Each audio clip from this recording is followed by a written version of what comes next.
There are about I think 2 or 3 contracts, at the local level. We have the SIP, that's the Sanitation Improvement Program. That basically handles the street cleaning and street clearing. It's rendered between the assemblies and then the service providers. And then we have the waste, landfill sites ones. That is also rendered between the assemblies and then the service providers. So of course, when it comes to payment, usually it's deducted at source, before that's what I referred to. But the centralization of the payment. That's what I spoke. No, you didn't say that. I want to correct. He said payments. No, he said the contracts are centralized. So hold on. No, let me just correct. So hold on. What I remember he said. Hold on. What I remember he said was that sometimes the monies that are collected on behalf of the assemblies to pay for these things, that is not scope. If given to you at the local level, could help you collect more. No, it is the same. No, for less. No, that's what I want to correct. Okay. That's what I want to correct. Okay. I have signed a contract with the service provider. Okay. The contract says I pay 10 Ghana cedis. It is 10 Ghana cedis that will be deducted at source. What happens is that at the end of the month or at the end of the quarter, there's a service rendering profile, whatever, to indicate what work has been done. Okay. And it's based on that the payment is done. That's if you are the one signing the contract, why are they deducting at source? Because it's my money, and I've chosen that it should be done at source. It doesn't change anything. The contract is rendered by me, between me and the service provider. So the ministry has no business? The ministry doesn't render contracts for waste landfills and then the SIPs. We render it. I hear you. That's only the fact. Again, I mean, sometimes when we are discussing some of these things, let's deal with the issues. I find it very unfortunate that with the slightest of opportunity, we want to slander the president, and the contradictions are too much. In one breath, you are praising the regional minister for doing his work. In another breath, you are attacking the president for engaging the regional minister. The contradictions are too much. It is the president who has appointed the regional minister to work at his behest. Did he say attack the president for appointing the regional minister? Of course. If you say that the president is going to jinx, what does that mean? What does that mean? What does jinxing mean? So in one breath, when there is positivity in the region, it is the regional minister. When there is negativity, it is the president. I mean, the contradictions are too much. I hear you. Well, I remember that. A second bite. Let me just clarify what I meant, which he understands to be contradiction. You see, the president, I've told you, has the power to appoint and disappoint. Right. And John, if you recall, on this set, I have said before that I sympathize with some of the appointees of the president because I can see drive, I can see initiative, I can see commitment. But if you do not have that self-drive and self-initiative, you are not going to perform and you are not going to be sanctioned or rebuked because the president simply is not on top. That is the point I'm making. So the president appointed a previous regional minister. He appointed DCEs and promised that he was going to make Accra the cleaner city. Those people did not perform. Those people never got sanctioned. And so I can distinguish between the zeal of this new regional minister and the lack of it in the past, and how he wouldn't have also been punished or rebuked if he also just did business as usual. Thank you very much. Good morning to you, Mr. President. I know that we did a big launch at the banquet hall in an air-conditioned. We were promised about 200 million. You remember that, Mr. President? And that we were going to make Accra the cleanest city. In fact, you got a chieftaincy title, Ni Kwaku Ablade Okuji Amandi First at Manchagbonan for sanitation issues. Mr. Vice President, good morning to you. You have also made some promises regarding how much we are going to even borrow to come and deal with our sanitation issues and all of that. Good morning to you, Auntie Cecilia. You have been our sanitation minister since 2017. If these things are confronting us, we need to be asking you a few questions, and you need to do some introspection. Good morning to you, Henry Quarte, and to all the MMDCs at whose frontage you find such heaps of refuse. It doesn't befit us. It doesn't befit a country that is a place to come for tourism. It doesn't befit us if we say we live in a smart city led by smart people, inhabited by smart people. It is not good at all. So may it not be so again. On a daily basis at the Nkrumah Circle, you find rubbish.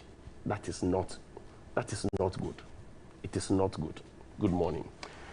Then yesterday the president launched an alternative livelihood program set to benefit some 220,000 people. particularly within the mining sector.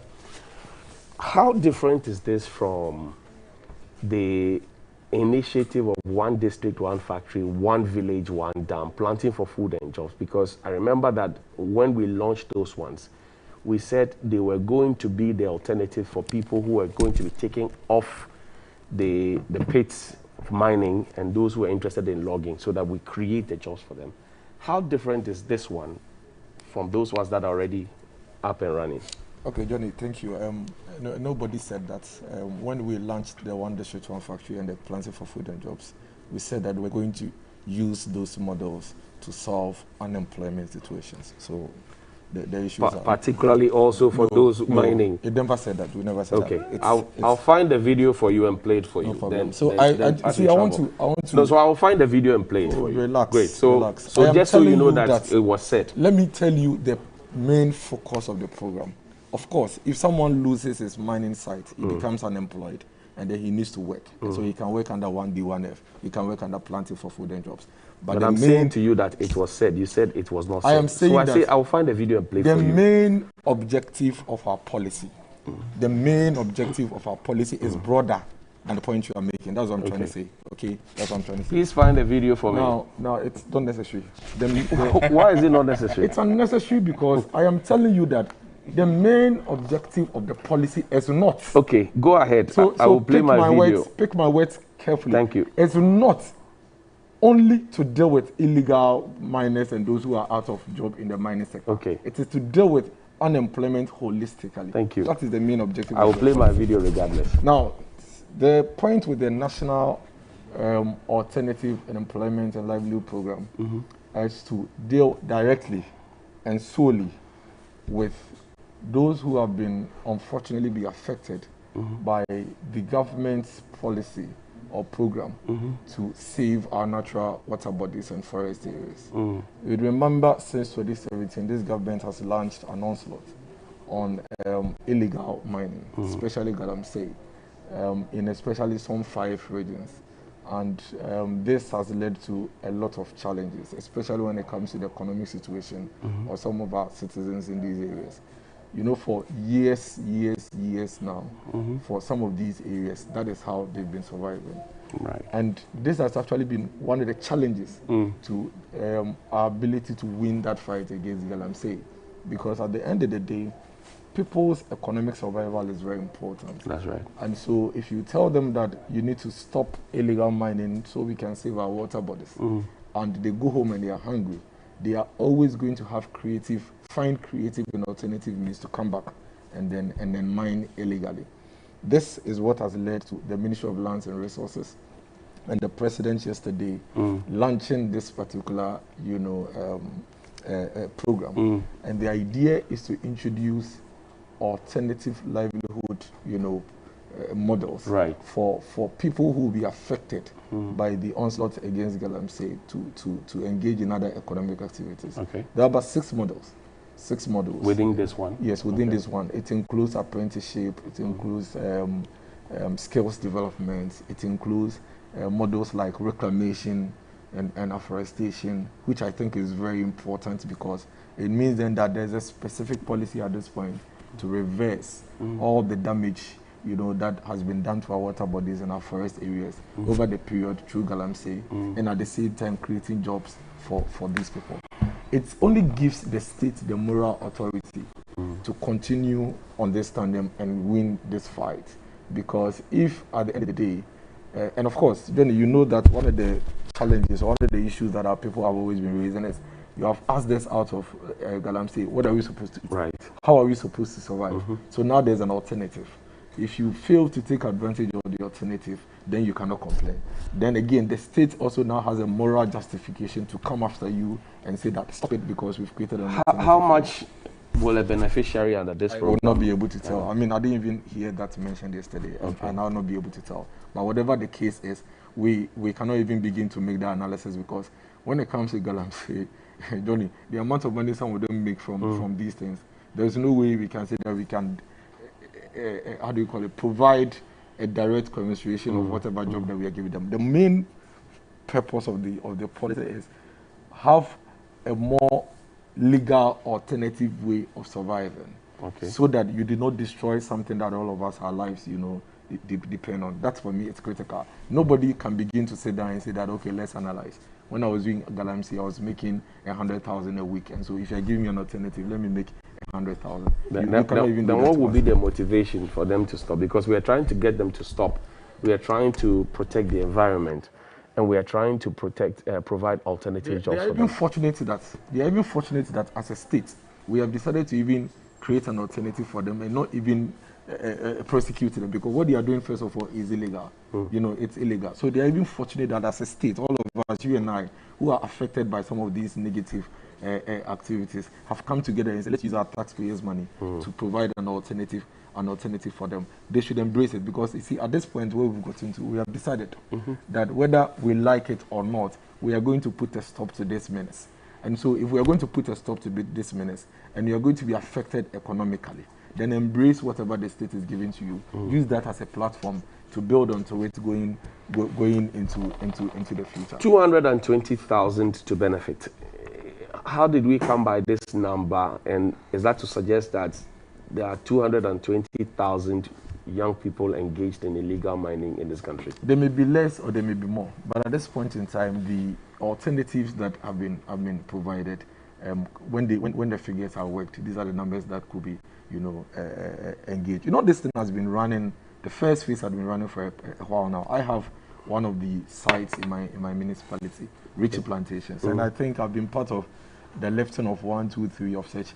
What they basically do is that the first phase was providing another form of entrepreneurship for these young people. So in my municipality, for instance, Richie Plantation every year has been lifting about 1 million seedlings of oil palm, which is given to landowners and these Galamseyers for free, for them to plant on the land that they used to feed on, and then so that at the end of the day, this oil palm plantation become their source of revenue. They are provided with plantains and whatever you to plant to be able to, you know, make some money while they wait for the oil palm and all of that. So this is the phase 2. The phase 1 has been very, very successful. A lot of the communities are engaged as we speak now. If you go to the Kade area, if you go to the Western region area, a lot of them have been engaged in this oil palm business. The phase 2, I think, is going to deal with those who have the axe and hoes and, you know, be digging, and those who have mothers who have babies behind their backs and they are carrying this sand into the water to wash and all of that, so that they'll be able to, you know, make some money. Don't forget, if you go to a Galamsey pit, not all of them are making the millions. A lot of them that you see there are living on daily, you know, what they call daily allowance. Okay, so they carry, they wash, and all of that. Whatever they find, they go. When they are going home, they give them something to go, you know, hunt them out to go and feed on. I think that this is a very, very, very positive step for us as a state, as a country. This is something that, if there are areas that need to be tweaked and improved, we should all contribute to tweak and improve on. But at the end of the day, for the first time in the history of this country, forget politics.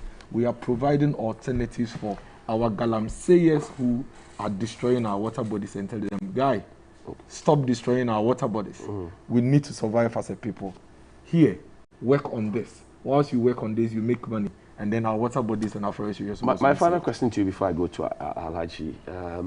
So we know that Galamsey, as the minister himself has said, is a cabal. The people you find in the pits, they are not the bankrollers. They can't. The people you find in the pit are not the ones who can go and buy or hire an excavator and pay these labor fees you're talking about, the hand to mouth. We are doing this, yes, to keep the labor force off the pits. But how are we tackling the bigger fixtures? So it's very simple. So that they don't lure these people back into the pits. So it's very simple. You remember earlier on this year, the government sent out close to 400 military people into the forest areas and the water bodies. They've been burning chamfans, they've been destroying the sites, they've been arresting those they meet on site and all of that. At this point, government is saying that, listen, it is illegal for you to do what you're doing. If we come after you and we get you, we are going to use the laws to deal with you. And so we are providing an alternative for you. That is first level. Second level, if you read the statement from the ministry, second level is the landowners. The landowners are the ones who are being given some of these oil palm seedlings and some of these cocoa seedlings and coffee seedlings and cashew seedlings to also plant, so that they also don't have an excuse. knowing that now you can have an alternative for your land and also make revenue. Is there a third level? The third level are those who would go and invest hundreds of thousands of dollars and get excavators onto those sites. Those are the people that the military now would go after, and they are going after in the forest areas, destroying their machines. Nobody has been prosecuted. Well, if I come to the site and even the name on the excavator is Kofi Menu, and we cannot even track, there isn't much we can do. So there are 3 levels. If we are getting those, how do you mean? No, what I mean is that your car that you drive now has a chassis number. But it's not my name. I'm saying your car has a chassis number. Yes. Just like every excavator. If you pick up an excavator, you can see the chassis number, go to DVLA or go to our port wherever it came from and trace and find that it belongs to Dennis or it belongs to Sony. The fact remains that when you go to the mining site, and not even just the mining site, a lot of these vehicles that you see around do not have the right, legitimate documentation. That is fact. And sometimes you'll be chasing ghosts as you go after them. It is fact. But how do they get here? Well, it is fact. It is fact. That's another issue. Because an excavator is a huge Johnny, that's machine. That's another issue to deal with. It is fact. We know that there are grey-white owners of businesses and grey-white owners of some of these machines. If you go, it is fact. It's not just a today issue. It's been there for a very, very long time. Let's deal with the issues as we are dealing with and take it one at a time. The key thing is that we are not stopping. We are cascading the challenges and cascading the solutions as well. We've dealt with the low-ending ones. We are providing them with the alternatives. They are off the site. If we come and meet you at the site and engage in illegal, we don't care who has engaged you. The law will deal with you as a person. I hear you. And we have the moral authority to do that because we provided an alternative. Alaji, step in for me. So this is 220,000 young people who will be getting alternative jobs, as we are told. First, how does this come to you? Well, the problem with governance is that if you don't know when to stop campaigning, you get caught up in your own deception. You were right when you spoke of the intentions of the 1D. One district. Yes, one district, one factory. You're right. I mean, it was packaged as the solution to unemployment in this country.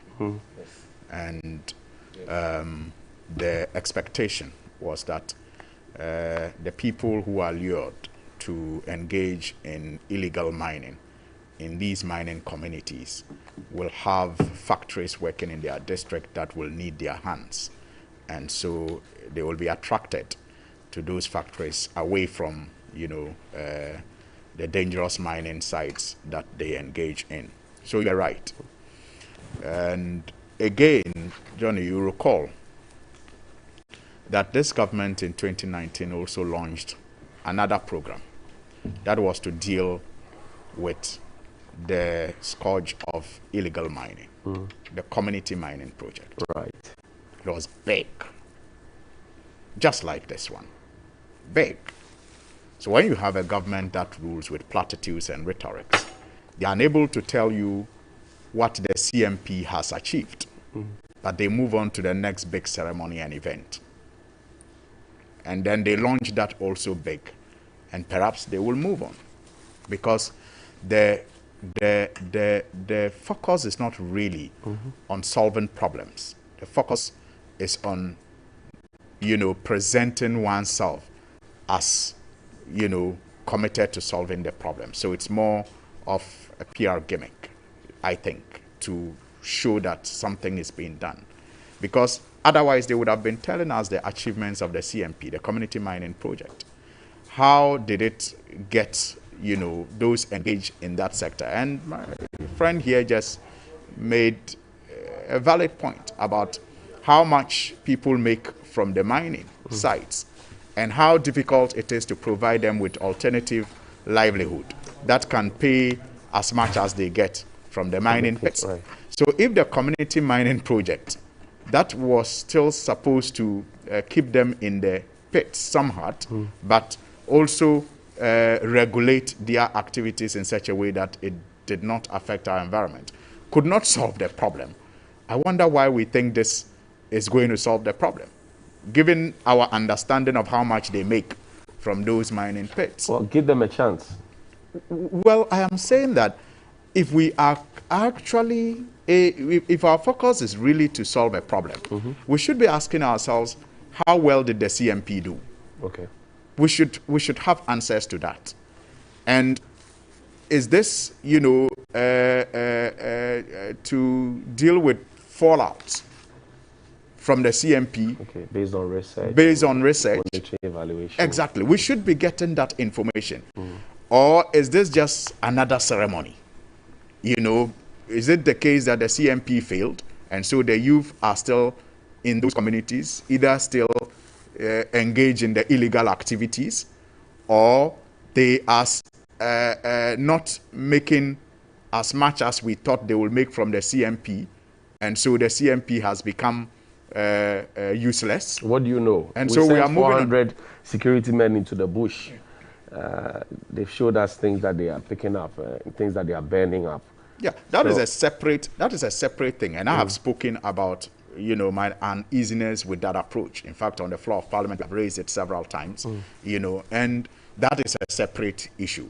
The concern is with what do the young men and women who usually are just pawns, you know, in the whole enterprise do. Once you flush their bosses out, what do they do to survive? Because it's a matter of survival. What do they do to survive? That's a question that we have all been asking ourselves. And that's what this seeks to answer. And the solution, we're told, was going to be the community mining project. And so if this morning we are told the solution is new, the National Alternative Employment and Livelihood Program, it's only fair that one will ask about the community mining project. It's only fair. What happened to that one? I mean, it's less than 2 years. Not so. It's less than 2 years. And if we are now moving from that solution we provided in 2019 to this new solution, we should be given answers as to how the first solution proposed, that was also, you know, launched in grand style. Fair point. You know, perform. That is, you know, my view.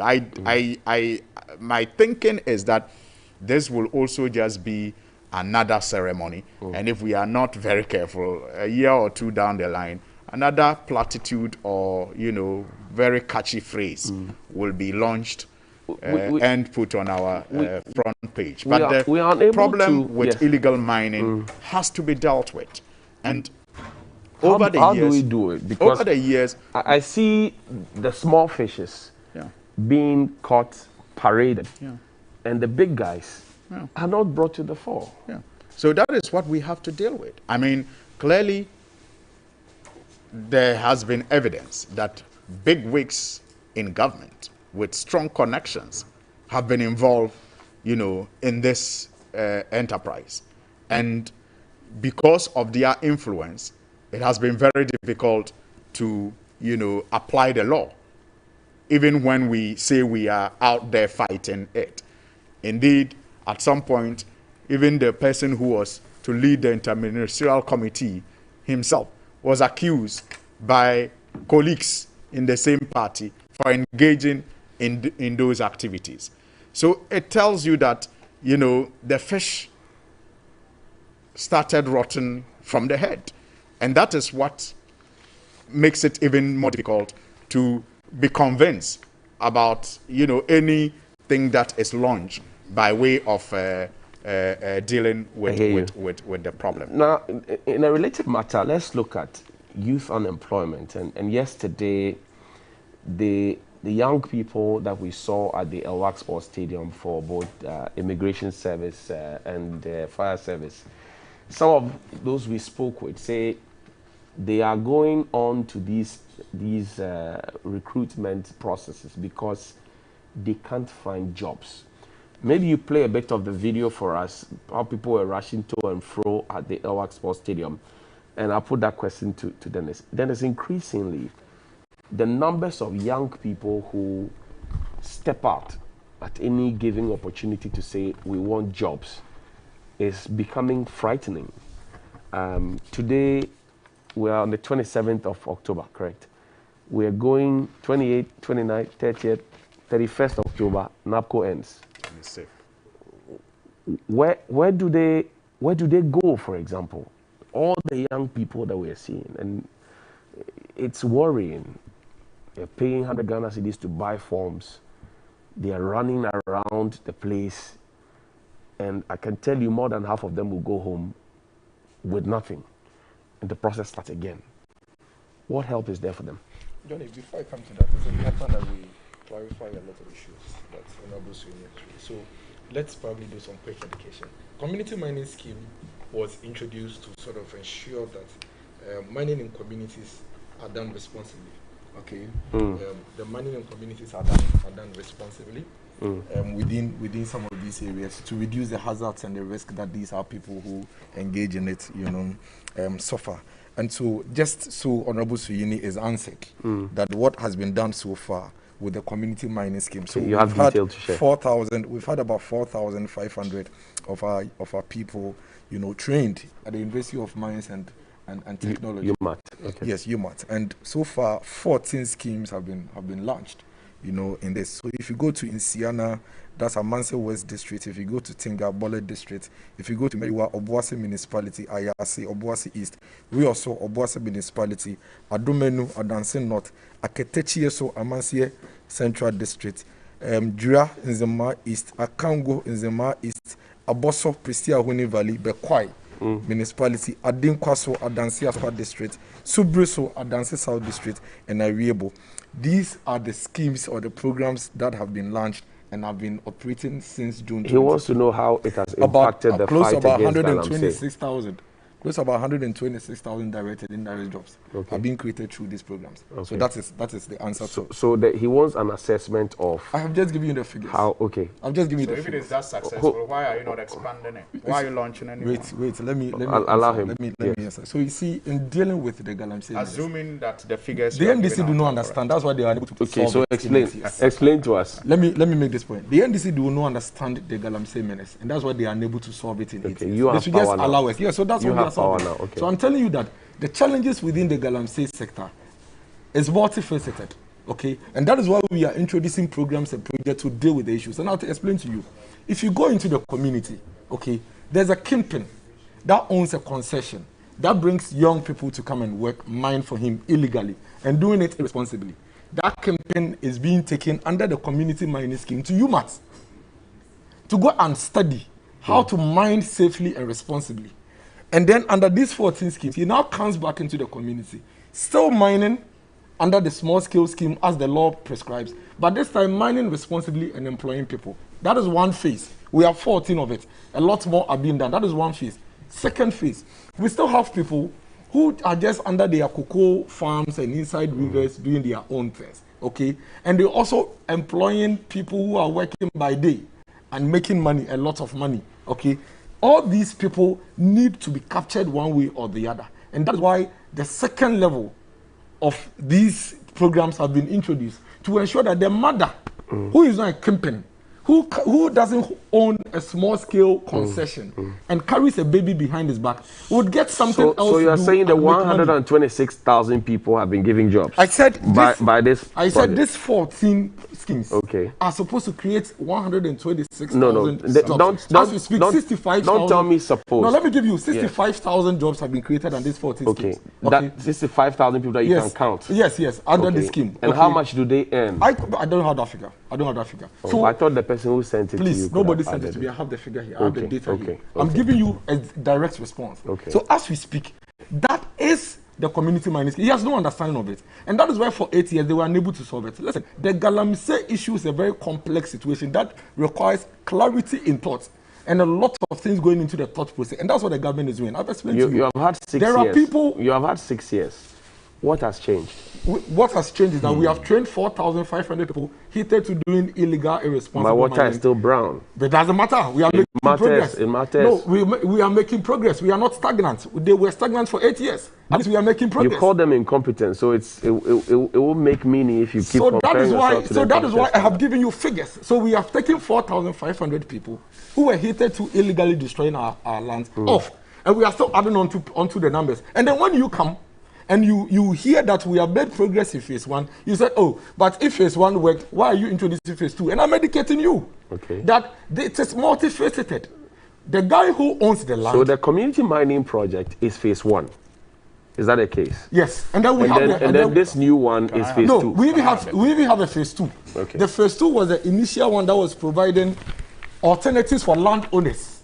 Thank you. The phase 2 was the one that was introducing alternative for landowners. And I gave you an example of Richie Plantation in my area, where they give seedlings to landowners to plant on their land and make money. Okay. Now, we are now dealing with, call them the grassrooters. Okay. The woman who carries the baby, she doesn't own the land. She doesn't own the concession. Okay. She doesn't own the small scale or illegal mine. She only walks into a site and provides labor. So help me, the community mining project, has it ended? No, it hasn't. How does it end? It's still running. It will run concurrently with this one. It is running. All 3 are running. The one that the first phase that was providing seedlings and all those things to the landowners is running. The community mining scheme is running. The National Alternative and Employment Livelihood Program, as we have introduced, is also running. And I am very sure that others will also be run, because there are complexities within the sector, and everybody within that space that contributes. And you see, they are all running and having an impact, but the color, my water, is not changing.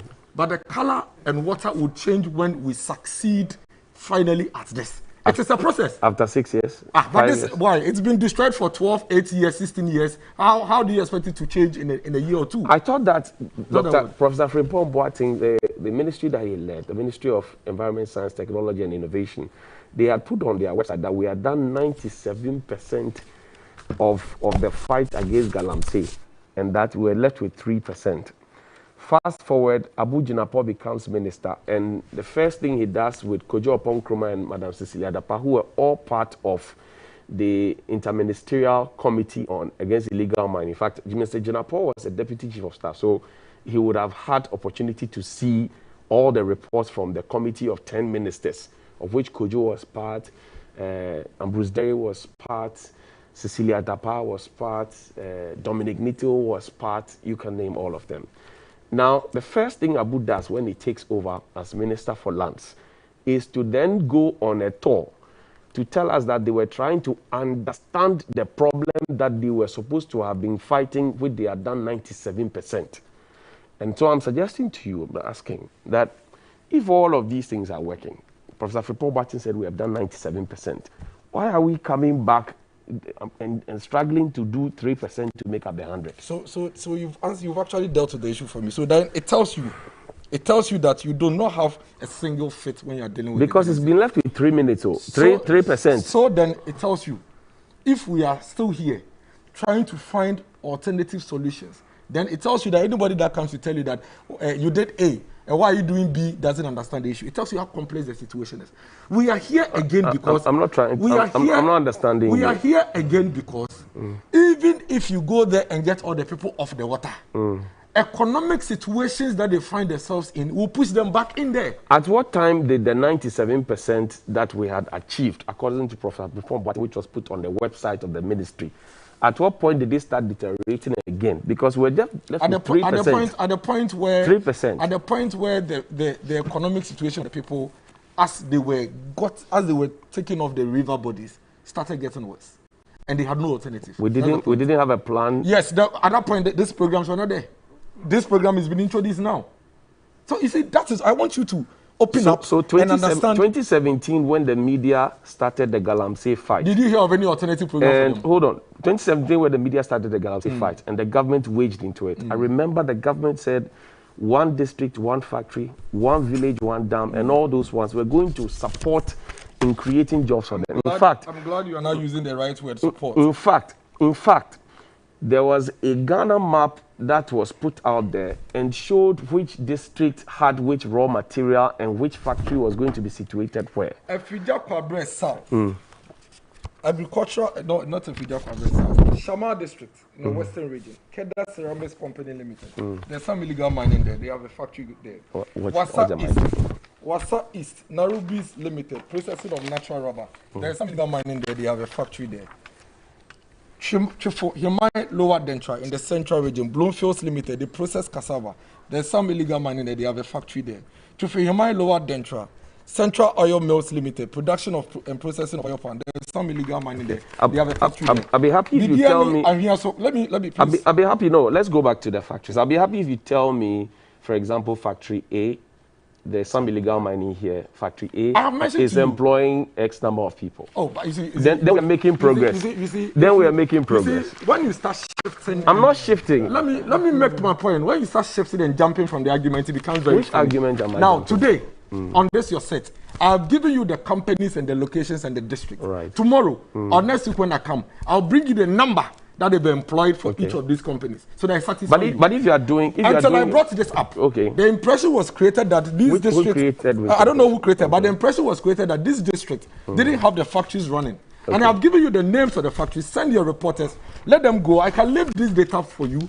In the district, you are the one making the claims. I've given it to you. No, but you are the one making the claims. Now, so I'm asking you. I'll bring you in. No, so what's your point? I'm saying that. Hold on. I'm saying to you. You are bringing the data. I don't know where you're bringing it from. I don't know where you're bringing it from. I'm saying to you that I've just given you a chronology of how the media started the fight, how the government jumped onto it, set up an interministerial committee of 10 ministers, subsequently came to tell us that we had achieved 97% of the fight against Galamsey. I didn't put it there, it was on the ministry's website. Now, we're left with 3%. A new minister comes, we do a whole national dialogue, and we say we are going on a tour to understand the problem as it is. And I'm asking, at what point did we lose track of the 97% to do the 3%, which will make the 100%? To sum up and respond to you. Number one, I have told you here that the fight against Galamsey has been very complex. One of the challenges has been the fact that anytime the government succeeds in ridding these people of our water bodies and forests, after 6-7 months, they go back. Okay. Because the economic conditions are very bad. Now, the government, in dealing with this and dealing with it permanently, has decided to introduce alternative livelihood programs to ensure that these people get engaged in other economic activities so that they are not enticed to go back to this side. Okay. I have explained to you that they are in 3 phases and in 3 levels. One of them has to do with the landowners. One has to do with the woman who is carrying the baby behind the back and needs to feed herself. And I've explained to you what the community mining scheme is and what he's doing and what it has achieved. And I've also explained to you what the National Alternative Employment and Livelihood Program is. Then you threw in the question that said that, but you are going to, you said you are going to use 1 district, 1 factory. I have just given you a list of 1 district, 1 factory. I haven't exhausted it. That exists in the community mining areas. Okay. I'll leave this data with you. You can give it to your reporters. Let them go and verify. I have given you a response. You are now taking editorial authority of our newsroom. No, but just so you are satisfied. I have told you that it is a fight that goes unabated. Yes, I'll leave it with you. When they were in power for 8 years, let them tell you what they did and how they left it after 8 years for it to come. I hear you. I think that you should take up the challenge because you see, I have said repeatedly, Johnny, that the incompetence of this government is not even as annoying as their dishonesty. We have lived in this country. Yes, we have lived in this country. You see, you introduced the issue of immigration recruitment and the number of youth that turned out yesterday. This is a government that told us they have created over 1 million jobs in the agri sector alone. And during vetting, you recall, when we broke down the jobs that they claim to have created, even boys who carried fertilizer to trucks were considered jobs. So if, for example, the way they calculated the jobs was that if a farmer had 100 bags of fertilizer to distribute, it meant 100 jobs have been created because some people will carry it. In fact, the jobs they created included even the corn dough, people who do corn dough to sell. Oh, really? Yes. In fact, during vetting, the agri minister, together with Honorable Muntaka, when he was questioning him, it got to that. I mean, those were the things they counted as jobs. And it is that dishonesty that leads to the numbers that you saw out there. Because they paint a picture of how well they have created so many jobs. But each time, a vacancy is advertised, you get shocked by the numbers of people who are still unemployed out there.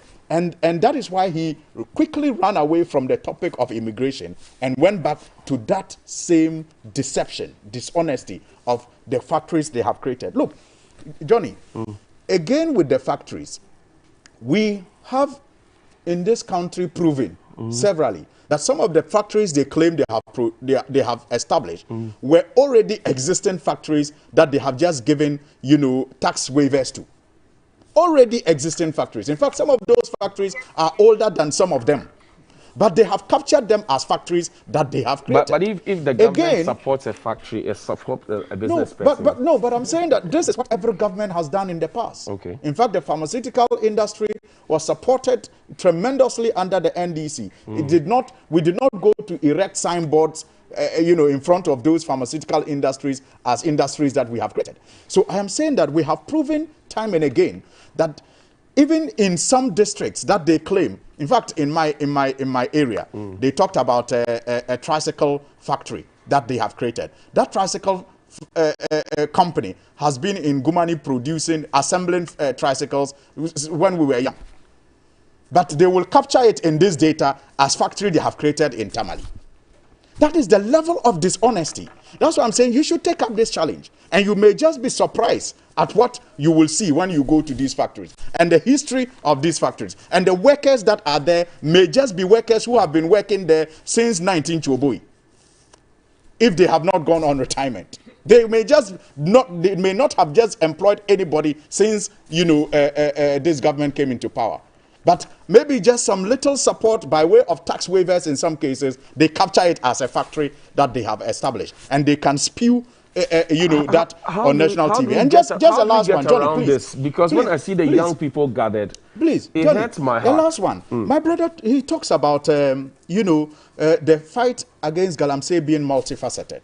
And then he explains to you about community mining. Right. That they get the camping, they take the camping to the school to train the camping, and then he comes to now regulate the people who are, the youth, so to speak, in the sector to now mine, responsibly. Now, at the launch, they said this NALEB is in response to the loss of livelihoods. Johnny, just think for a moment. If people are engaged in mining, you say you are regulating it through the community mining project. So you take the camping, you train him, and you take him back to the community to now use those hands to mine responsibly. How do you lose livelihoods? Who are those who have lost livelihoods that you now need NALEB for? Who are those who have lost livelihood? Because you are saying that the community mining project is supposed to train the kingpins so that they can go and then mine responsibly with the community people. Not so. So you go back, you have trained whatever number you have given here, which should also be cross-checked, because you can never trust them with figures. That's unfair. That is true. You can never trust them with figures. And you have exposed them several times through your news reports. You can never trust them with figures. So you take the kingpins, you train how many, they go back to the community, and then people are still affected. How? Because you haven't banned mining. You have used the community mining to now make them mine responsibly. And yet you claim that you need a program that will take care of people who may have lost their livelihoods. Which livelihoods? I hear you. If the community mining project is working well, no one should lose their livelihood. How do we get around the numbers that always come up at the slightest announcement of some vacancy somewhere? We saw it at the YEA job fair. We've seen it at LWAC for the military recruitment. We've seen it for fire service. We've seen it for prisons. We've seen it for immigration. Now the young people are telling you, we are going in there because we can't find jobs. And that, for me, is a huge national security problem. First of all, Johnny, we need to be honest with ourselves. And the government needs to be honest with the people. Even with the YEA job fair, you know that the people were deceived. How? Didn't you hear some of them speak of how they were told that jobs were there for them to pick? There were 3,500 jobs the last time I checked available. However, they were told that they would do seminars for them, teach them how to write CVs, interview tapes, and all of that. And so the 3,000 got recruited? Well, that's what the YEA That's said. what they said. Have they been recruited?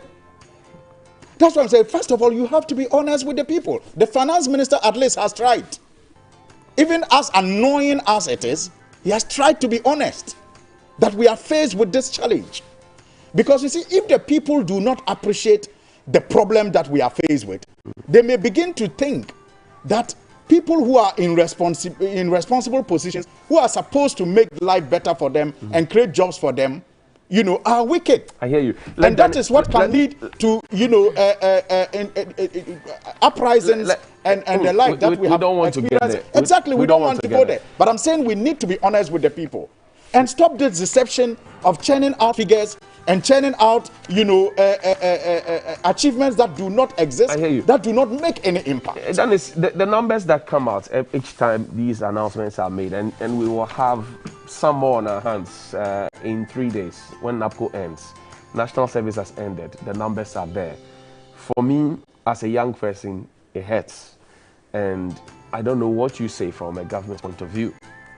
Johnny, when do you have a country where for 8 years under Honorable Soyini's government, as if you didn't you do were 8 churning, years. President Kufuor did 8 years. You churned out close to 700,000 unemployed. I'm using this figure conservatively because for the 8 years they were not really, you know, doing any much in terms of recruitment, and we're churning out close to 70 to 80,000 graduates. That's just university graduates, not to speak of the polytechnics and all the other technical institutions. But today, you have a government that's through the collaboration with private sector has created these jobs, and I'm challenging you to it. I'll leave it with you. I'll leave it with you. I'm challenging you to it. I'll leave it with you. So what are the numbers out there? Hold on, I'll come there. So far, 278 factories. 108 of them are operational. Okay, the operational ones have employed 150,000, you know, young people. And yet we have a lot coming to our work because for a very long time we created a backlog of into the millions of unemployed young people. So you are not complicit. So what I am saying is that the only way we can solve this is to continue to keep a government that is forward thinking, that is providing practical solutions to the job, that to will the count fertilizer. That will count fertilizer. Allow him. No, that will count fertilizer to jobs. When you go to a factory, you have the manager who wears tie and comes to sit down. You have the accountant. You have the guy who works the reflective jacket and the press factory machines. hands. You have those who sweep. They are employment. They are jobs. Somebody's job is to sweep. So that person also has employment. So my final question to you: you want to be retained, so that we can create more. But the job that you have been given to manage and create jobs for the young people has not ended. You are looking for another job. Yes, because we have shown you the jobs. A quick message, Johnny. Please, October ends. 3 years contract of NAPCO, but the secretariat is mute, especially Dr. Anyas. We are pleading with you to kindly bring him on board to speak to us. Thank you, Johnny. AU Farouk in Tamale North says, good morning to you, Johnny, and to my MP Suhini. Seriously, the EC chair and her deputies are behaving radically and irresponsible. What kind of unrealistic analysis is that? Very shameful and disgusting. Johnny, I love what you're doing, fighting for the youth. Religious, academic leaders, chiefs are silent, but there's pain in our hearts. We can't sleep, especially when we read that Africa's issue above. God save us. Johnny, Roland Archer, this is from our front place. Good morning, Mr. Hughes and TV3. On behalf of the youth of Ghana, I thank you for whatever yourself and TV3 are doing for us. We are grateful. The unemployment situation under President Akufo-Addo is serious. John Boydu told us that looking at the policies of the NPP has put in place, a time will come when Ghana will import people to come and work in this country. Can all of us see what is happening now? Deceit and lies, the hallmark of this government. Osman Bukrisan in Tamale. Dr. Downblow from Brimsu Apeuska. It says, fuel prices have skyrocketed, yet the president feels obliged to, well, you say the president is, I don't think the president is misbehaving. Sorry about that. I cannot continue reading that. You ask them to fix the country. They ask you to fix your attitude.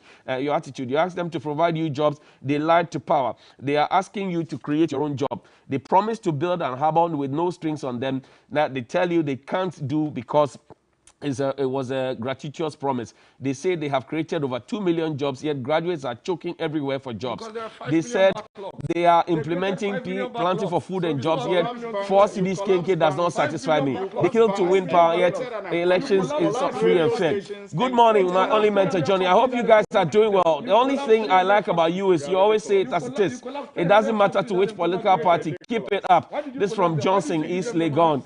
I'm sure that we can end here at this point. Finally, the last one says, Johnny, good morning. I'm watching you live and thank you for the good works. Johnny, can you believe I was part of the 84,000 applicants for the past 3 years with my qualified certificate, willing to serve my country and yet couldn't get it? Same thing applies to the Ghana Police Service. And the sad thing people say is that if you don't have protocol, forget it. You won't get the job. What a heartbreaking situation. I applied again this year and I had a message to report on Thursday to join the long queue with 100 Ghana cedis paid. And they tell us that they are picking only 500. It's a worrying situation. Etonam from Ashaman. Well, he was part of the 84,000 people who queued for immigration service job sometime in 2018 or so. Only 500 of them were picked. Again, he has gone to buy another 100 Ghana. So every time, 100 Ghana, 100 Ghana. Dennis Miracle Sabwajes, former municipal chief executive for the Equiapim North Municipal Assembly. Thank you very much, Dennis, for coming. Also, Al Hassan Suhini is a member of parliament for the Tamale North constituency. And we're grateful that you could join us. Grateful. Thank you very much for watching. We'll see you after the break.